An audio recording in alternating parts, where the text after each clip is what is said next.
Salve, salve família! Nós estamos aqui mais um dia no Jardim HG e no vídeo de hoje a gente vai falar sobre pH. Esse que eu diria que é o parâmetro mais importante para prestar atenção durante o cultivo da cannabis sativa. E já dando aquela choradinha logo de início, se der para deixar o like, se inscrever no canal, se tiver afim, larga um comentário, eu respondo todos. E se tiver afim de me seguir lá no Instagram também, eu fico muito agradecido. Então, para começar aqui, o que é o pH, né? Quando a gente está falando de pH, a gente está falando de acidez. Então a gente quer saber qual que é a acidez do líquido ou do solo.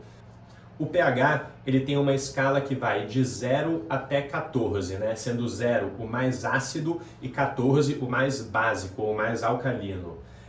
O pH 7, a gente diria que é o pH neutro, tá? O 7 é o neutro, mas a gente considera o pH de 6,5 até 7,5 na faixa neutra, tá? Então de 6,5 até 7,5 a gente diz que o pH é neutro. Abaixo de 6,5 o pH seria ácido e acima de 7,5 o pH é alcalino ou básico. Básico e alcalino é a mesma coisa. É importante entender que essa escala do pH de 0 a 14, ela funciona de forma logarítmica. E o que isso significa? Significa que a cada um ponto de pH, ele na verdade está multiplicando por 10. Então, o pH 7, ele é 10 vezes mais alcalino do que o pH 6. E o pH 6 ele é 10 vezes mais alcalino do que o pH 5. E assim, subsequentemente. Então, o que eu quero dizer com isso aqui? Do pH, quando a gente mudar um ponto no pH, ele está mudando muito a acidez do solo, tá? Então, se por exemplo, o seu pH que a gente quer levar é 6, mas está em 5, cara, ele não está um pouquinho mais ácido, ele está muito mais ácido, ele está 10 vezes mais ácido do que ele deveria, tá? Então é bem importante entender esse conceito. O pH, ele tem uma importância muito grande no cultivo da cannabis sativa, não só da cannabis sativa, mas como de qualquer planta, porque ele interfere diretamente na absorção de nutrientes. Então, todas as plantas, elas têm uma faixa, dependendo de cada planta, altera-se um pouco, de pH ideal para absorção de nutrientes. Então, quando o pH está fora dessa faixa, ela vai dificultar a absorção de determinados nutrientes. Eu estou jogando aqui na tela para vocês verem a faixa de absorção da cannabis, né? Então, o que a gente pode perceber? Que a cannabis ela vai ter a melhor absorção de nutrientes quando ela está ali entre 6 e 6,5, tá? Você pode perceber, vamos usar extremos aqui, né? Olha lá no fim da tabela aqui para a direita. Tem nutrientes que ela não vai conseguir assimilar quando está nessa faixa. E para o esquerdo da tabela a mesma coisa. Então, com pH muito ácido ou muito alcalino, ela não vai conseguir absorver todos os nutrientes que ela precisa para o desenvolvimento. Então é muito importante a gente sempre tentar manter o pH dentro dessa faixa ideal, que seria ali em torno de 6,5.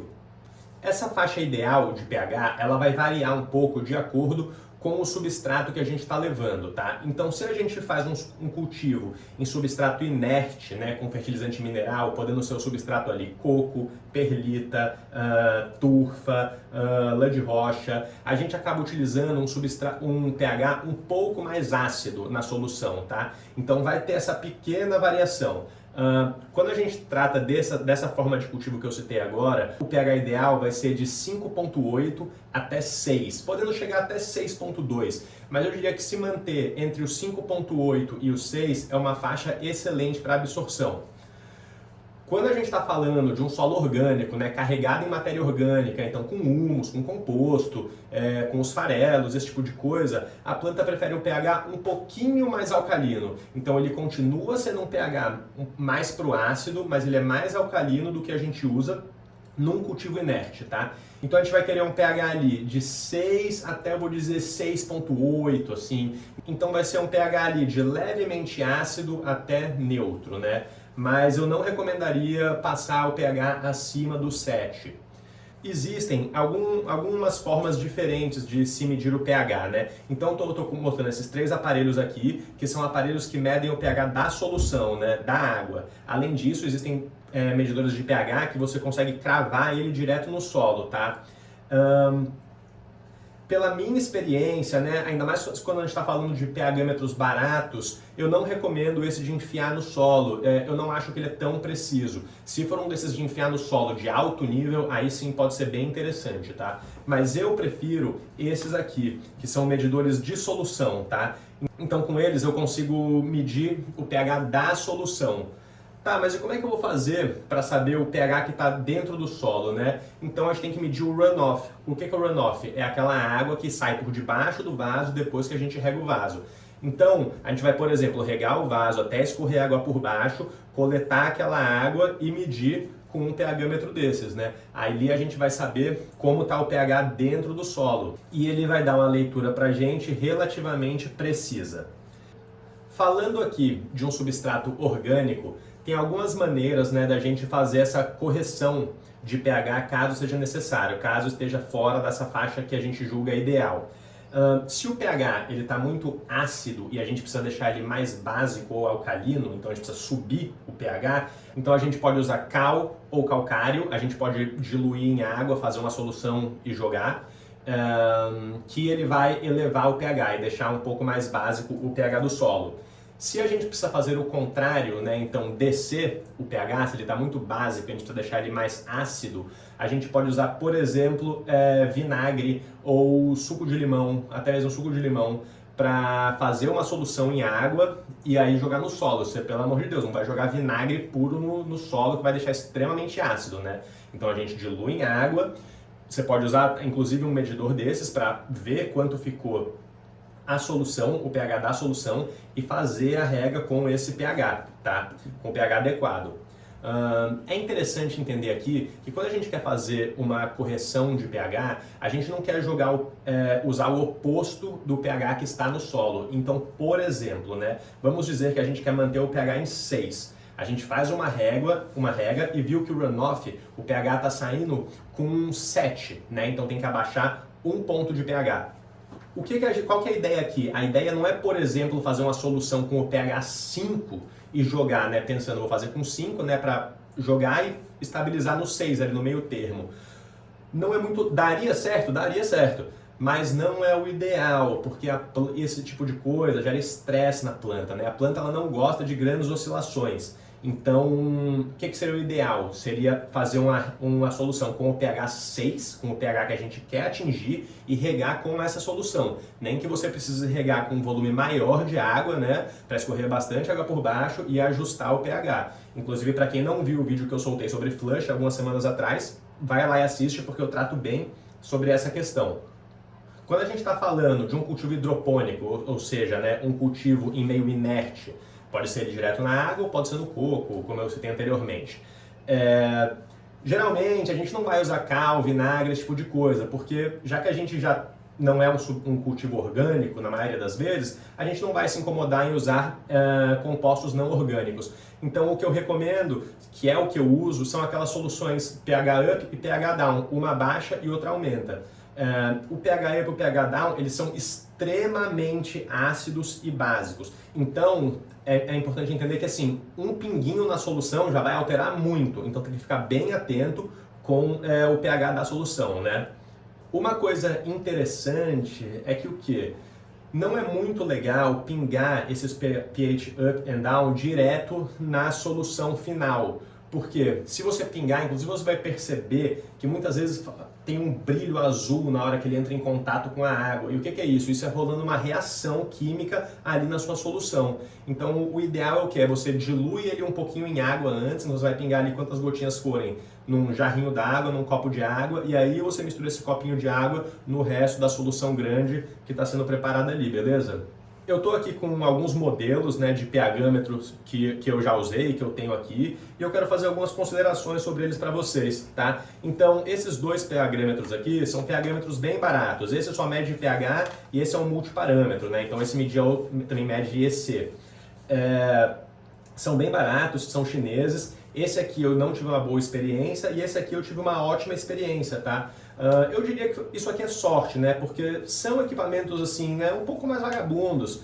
Então você conta um pouco com a sorte de vir um equipamento que está mais legalzinho ou não tão bom. Que nem esse aqui, por exemplo, eu nunca consegui calibrar ele.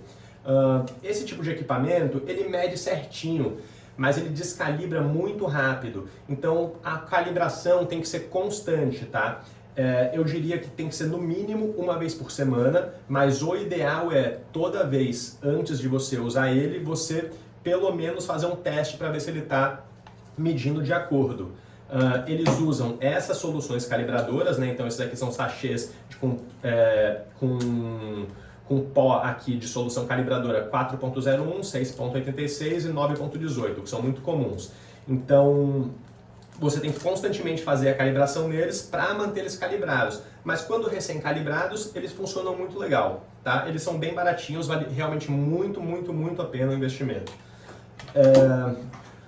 Outra opção, que é o que eu uso hoje em dia, mas eu não vou recomendar isso, é esse aqui, que é um Blue Lab, tá? Esse aparelho aqui é extremamente caro. Eu uso ele, família, porque eu já planto há muitos anos e eu não tenho intenção de parar de plantar tão cedo. E como eu faço cultivo inorgânico, onde a faixa de pH é realmente muito pequena, ali de 5.8 a 6.0, eu acho que vale a pena ter um aparelho desse. Ele evita muita dor de cabeça para mim.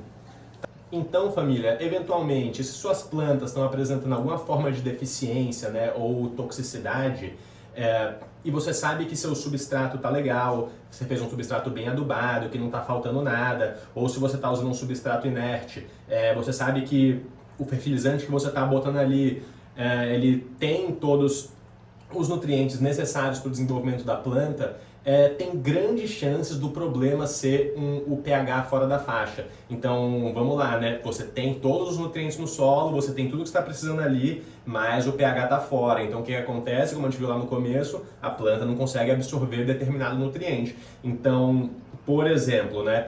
Vamos supor que a planta está apresentando deficiência de ferro.